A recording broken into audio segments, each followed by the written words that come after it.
Vous écoutez Être magnétique, épisode 8. Bienvenue sur ce podcast Être magnétique, je m'appelle Charlotte et je vous invite à me suivre dans un voyage intérieur pour libérer votre potentiel et transformer votre vie grâce à la loi de l'attraction. Mon but est de vous aider à vivre la vie que vous méritez et que vous avez toujours voulu en partageant avec vous les idées, les conseils et les techniques que j'ai utilisées pour changer ma vie et qui changeront la vôtre aussi.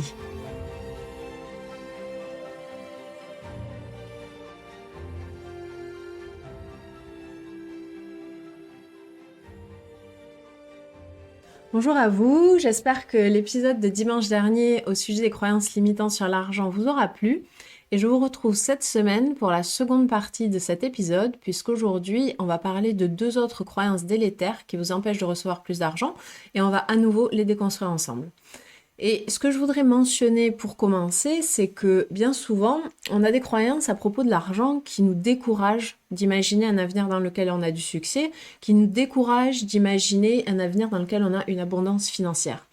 Et à cause de ça, la plupart des gens s'autorisent même pas à imaginer un avenir meilleur. Ils se donnent même pas la permission de s'imaginer faire ce qu'ils aiment, tout en ayant une abondance d'argent. Et donc, ils mettent leurs rêves dans un petit coin de leur tête avec une étiquette qui dit « impossible ». Et même si de manière générale, je ne crois pas aux théories conspirationnistes, je pense que si ces croyances délétères à propos de l'argent sont aussi répandues dans notre société, c'est parce qu'il y a une raison derrière tout ça. Je pense que ces croyances, elles ont été répandues et entretenues parce qu'elles ont un but. Et ce but, c'est de faire en sorte que la grande majorité de la population continue de vivre dans la peur, continue de ressentir de l'insécurité, et que les gens aient une mauvaise estime d'eux-mêmes pour qu'ils atteignent jamais leur plein potentiel. Parce que si vous vivez dans la peur et que vous réalisez jamais votre plein potentiel, c'est beaucoup plus facile de contrôler les masses quand les gens se sentent impuissants, voire même désespérés. Je pense que vous êtes d'accord avec ça. Et en faisant ça, c'est beaucoup plus facile de mettre tout le monde dans des petites cases et que chacun reste bien à sa place, que personne fasse trop de remous ou que personne questionne l'ordre établi. Et ça, c'est quand même très très pratique pour ceux qui sont corrompus et qui ont de mauvaises intentions pour la population.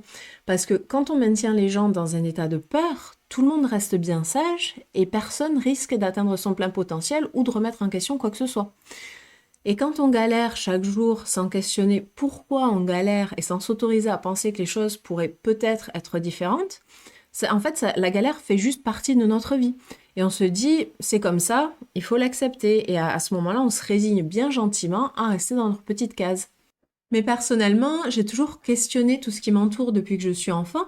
J'ai jamais accepté qu'on me dise, c'est comme ça et pas autrement. J'ai toujours voulu comprendre et savoir pourquoi on ne pourrait pas faire les choses différemment. Et encore plus aujourd'hui, maintenant que j'ai découvert une nouvelle manière de vivre qui va totalement à contre-courant de tout ce qu'on nous a appris. Et c'est aussi pour ça que j'ai beaucoup questionné les croyances que la plupart d'entre nous avons à propos de l'argent, parce que j'ai réalisé à quel point ces croyances nous font du mal. Si c'était des croyances positives et qui nous permettaient d'avancer dans la vie, d'atteindre nos buts, d'être heureux, ok, pas de souci, mais c'est pas du tout le cas. Parce que franchement, quel bien peut ressortir du fait d'être pauvre et quel bien ça peut nous faire de nous sacrifier? Aucun, évidemment. Et la plupart de nos difficultés, elles proviennent de notre esprit, de notre imagination, mais on le réalise même pas. Et ce qui est dans notre esprit, en fait, ce qui est dans notre imagination, ça vient du paradigme de la société et de notre culture. Mais ce paradigme, c'est pas une vérité absolue. Il a été créé par l'homme et le problème, c'est justement qu'on considère ça comme étant la vérité absolue. Mais en fait, l'argent, il vient pas des autres personnes. Il vient pas de votre boss, il vient pas de vos clients, il vient même pas des gouvernements. Dans ce monde physique, dans cette réalité 3D, on pense que l'argent vient des gouvernements, que c'est les gouvernements qui créent l'argent puisqu'ils l'impriment sous forme papier ou avec des chiffres sur un écran, et on pense que c'est ça la source de l'argent. Mais l'argent, c'est avant tout un produit de l'imagination humaine. C'est une énergie dont on se sert pour représenter la valeur de quelque chose dans notre monde physique. Et l'argent qu'imprime le gouvernement, c'est juste une représentation physique de l'argent parmi des milliers d'autres. Mais c'est pas la source originelle de l'argent. De la même manière que l'argent qu'on reçoit, en apparence, on dirait qu'il vient des autres, mais en vérité, il vient simplement au travers des autres. Les autres sont simplement un canal au travers duquel l'argent se manifeste à nous. L'argent, il vient de notre imagination, de notre conscience. Et notre imagination, c'est donc la conscience pure, la conscience créatrice de toute la réalité physique qu'on connaît. C'est notre conscience la véritable source de l'argent. Donc si vous vous demandez d'où vient l'argent, rappelez-vous que c'est vous, votre conscience, qui le créez. Donc la première croyance qu'on va déconstruire aujourd'hui, c'est l'argent nous corrompt et nous rend mauvais. Est-ce que c'est une croyance que vous avez ou que vous avez déjà entendue venant de personnes autour de vous? Et ce que je veux vous communiquer aujourd'hui, c'est que l'argent en lui-même, il n'est pas mauvais. C'est une énergie neutre. Pour vous donner un exemple, imaginez un couteau. Un couteau, en soi, c'est juste un objet. Il est ni bon ni mauvais. Mais si vous le mettez entre les mains d'un psychopathe, entre les mains de personnes qui ont de mauvaises intentions, ça peut très vite devenir un objet vraiment dangereux. Mais si quelqu'un est assassiné avec un couteau, on va pas dire que c'est le couteau qui est responsable de la mort d'une personne. Le responsable, c'est la personne qui a utilisé le couteau. De la même manière que si on vous donne un couteau, vous allez juste l'utiliser pour faire la cuisine. Et quand vos invités viennent chez vous pour se régaler autour d'un bon repas, ils félicitent pas le couteau pour ses talents de chef, ils vous félicitent à vous. Donc l'objet en lui-même est neutre. Et c'est la même chose pour l'argent, c'est neutre. L'argent, il n'a pas de cerveau ni une conscience propre, c'est juste une énergie. Donc il ne peut pas agir par lui-même. C'est juste un outil que l'on guide de la même manière que notre main va guider un couteau. Et la seule différence entre une utilisation dangereuse d'un outil ou une utilisation positive, c'est l'intention de la personne qui l'utilise. Donc si vous donnez de l'argent à quelqu'un de bon, cette personne fera le bien pour elle et autour d'elle. Mais si vous le donnez à quelqu'un de mauvais et qui a de mauvaises intentions, cette personne l'utilisera pour faire du mal. Donc maintenant, est-ce que vous pensez vraiment que l'argent corrompt ou plutôt que simplement des gens déjà corrompus ont gagné de l'argent et l'ont utilisé pour être encore plus néfaste? Évidemment, c'est la seconde option. Mais peut-être que là, vous vous dites, oui, mais j'ai connu des gens bons et gentils qui, après avoir reçu beaucoup d'argent, ont complètement changé et sont devenus affreux, narcissiques ou méchants avec les autres. Et dans ce genre de situation, c'est une réaction normale, au départ, de penser que c'est l'argent qui a fait que cette personne a, entre guillemets, changé. Parce qu'auparavant, on voyait une version de cette personne et maintenant, on en voit une autre. Et la seule chose qui a priori changé, c'est la situation financière de cette personne. Donc évidemment, naturellement, on blâme l'argent, on le tient pour responsable. Mais ce qui s'est passé en vérité, c'est simplement que cette personne a reçu un outil. Et est-ce qu'un outil peut vraiment changer une personne? Si on vous donne un couteau, comme je vous le disais tout à l'heure, vous n'allez pas vous mettre à poignarder les gens autour de vous, je pense. Sauf si vous êtes un psychopathe. Et c'est pareil avec l'argent. L'argent ne fait qu'amplifier ce qui est déjà là. Ça amplifie ce que les gens qui en reçoivent sont capables de faire. Ça amplifie les qualités ou ça amplifie les défauts. Mais tout ça, c'était déjà là. C'est juste comme si on avait tourné le bouton du volume au maximum, alors qu'avant le son était au minimum. Donc vous remarquiez pas qui était vraiment cette personne au fond d'elle. Et si vous y regardez de très près, vous remarquerez que là où les personnes que vous avez en tête en ce moment, elles étaient déjà comme ça, mais de manière beaucoup plus discrète, beaucoup plus subtile. Donc, puisque l'argent est juste un amplificateur de ce qu'on est déjà, si quelqu'un de cupide et de malfaisant en reçoit, évidemment, il sera encore plus cupide et malfaisant. Mais si quelqu'un de bon et qui veut faire le bien reçoit de l'argent, cette personne fera encore plus le bien autour de lui et autour d'elle. L'argent ne change personne, il donne simplement l'opportunité d'amplifier ce qui existe déjà. Et c'est pour ça que quand des gens bons s'autorisent à recevoir de l'argent, tout le monde en bénéficie, parce qu'ils peuvent faire encore plus le bien autour d'eux et ça a un effet. Maintenant, on va passer à la seconde croyance dont je veux vous parler dans cet épisode, qui est plus j'ai d'argent et d'abondance, plus j'ai à perdre. Si vous avez peur de manifester plus d'argent parce que vous avez peur de le perdre, comme si l'univers allait vous donner tout ce que vous vouliez pour ensuite le reprendre, ce qui va se passer, c'est que vous allez vous auto-saboter plutôt que de risquer ça. Vous allez vous auto-saboter plutôt que de prendre le risque de tout perdre. Ou alors, vous n'allez même pas essayer, vous allez laisser tomber avant même d'avoir commencé quoi que ce soit, parce que si vous vous dites que si vous réussissez, vous risquez de tout perdre, dans ce cas, pourquoi se fatiguer, si c'est pour en revenir à la case départ? Vous dites sûrement que ça va prendre beaucoup de temps et de sacrifices pour recevoir cet argent. Donc si vous le perdiez, ce serait vraiment la fin du monde et vous auriez fait tout ça pour rien. Et donc, vous vous empêchez d'en recevoir puisque de toute façon, vous pensez que ça ne pourra pas durer.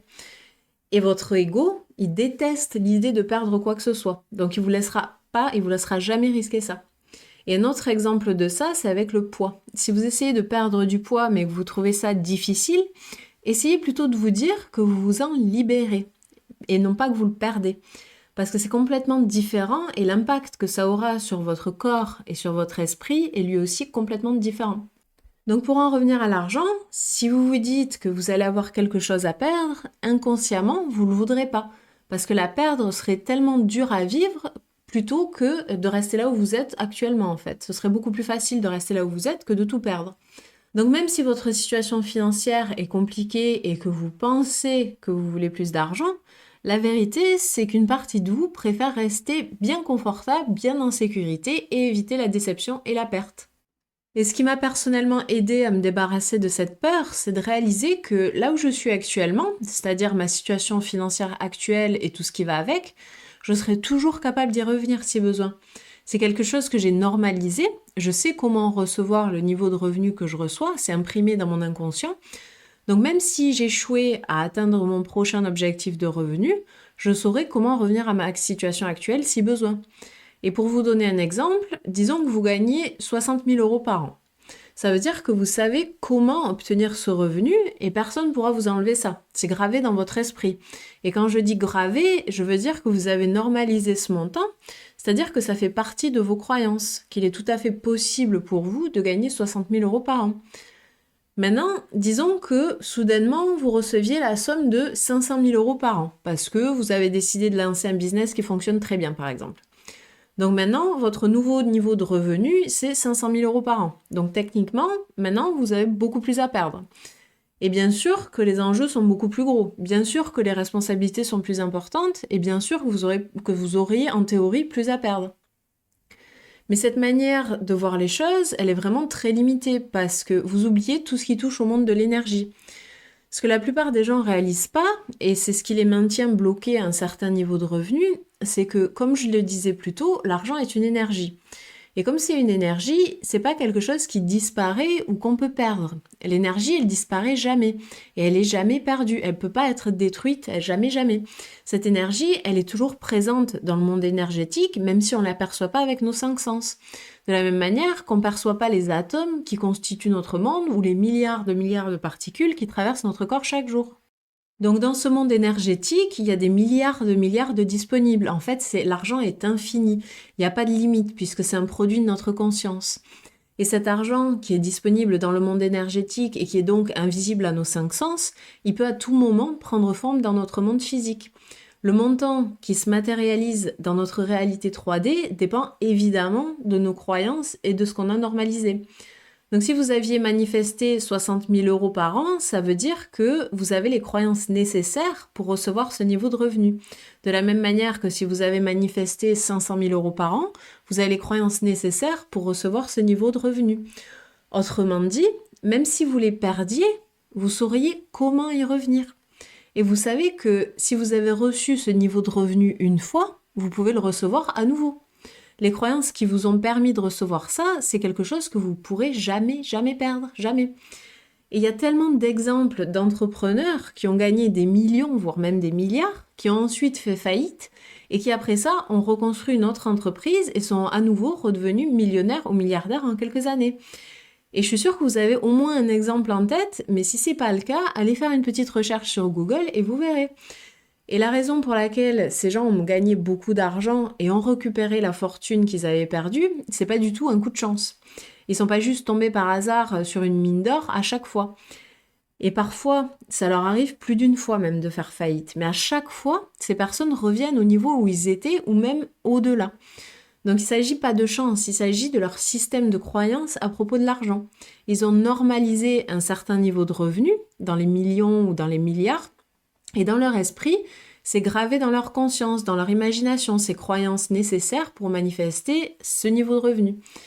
Et c'est ça qui leur a permis d'y arriver la première fois et les fois suivantes.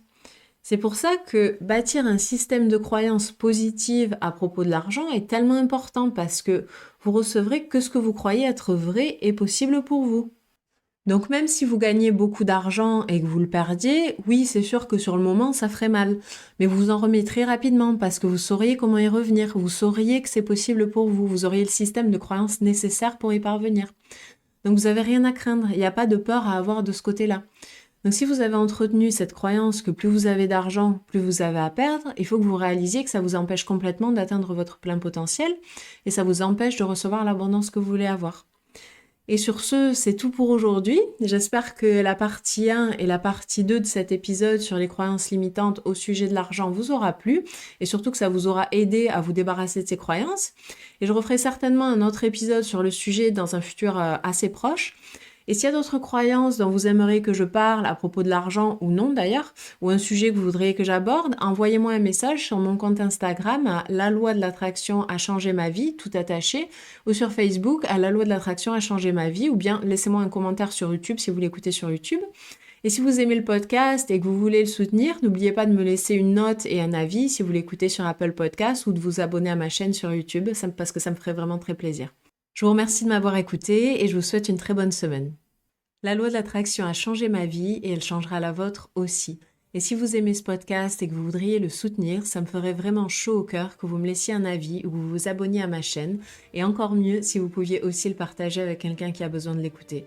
Si vous le souhaitez, vous pouvez également me contacter sur Instagram à Loi de l'attraction a changé ma vie, tout attaché, ou sur Facebook à La Loi de l'attraction a changé ma vie.